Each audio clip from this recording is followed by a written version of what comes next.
ખેડૂતોને ડુંગળીના ભાવ ન મળવાનો મુદ્દો તેવામાં સૌરાષ્ટ્રના એપીએમસીના હોદ્દેદારોની કૃષિમંત્રી સાથે બેઠક સાંજે 4 વાગે આ બેઠક મળવા જઈ રહી છે। એપીએમસીના હોદ્દેદારો વચ્ચે આ બેઠક મળવાની છે। કૃષિમંત્રી અને એપીએમસીના હોદ્દેદારો તેમાં સૌરાષ્ટ્રના ડુંગળીની ખરીદી કરતા એપીએમસીના હોદ્દેદારો તેમાં હાજર રહેવાના છે।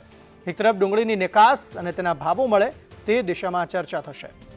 હિરેન રાવલ આ સમગ્ર મામલે વધુ માહિતી આપી રહ્યા છે। જી હિરેન, જણાવશો શું વધુ વિગતો? ડુંગળીના ભાવો અંગે જે વિવાદ ચાલી રહ્યો છે, ખેડૂતોને અથવા તો જે લોકો ખરીદે છે એમને પૂરતા ભાવ નથી મળી રહ્યા, આ તમામ બાબતોને સીધી રીતે કેન્દ્ર સરકારને આધીન છે, પરંતુ ગુજરાત સરકાર પણ આમાં કોઈ કસર ન રહે એટલા માટે કૃષિ મંત્રી રાઘવજી પટેલે સૌરાષ્ટ્રના એપીએમસીના હોદ્દેદારોની એક બેઠક બોલાવી છે।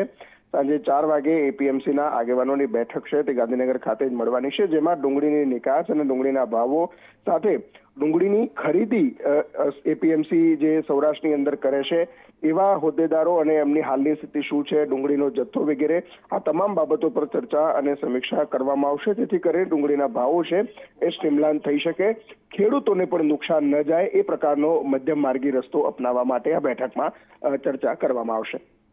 આભાર સમગ્ર માહિતી આપવા માટે।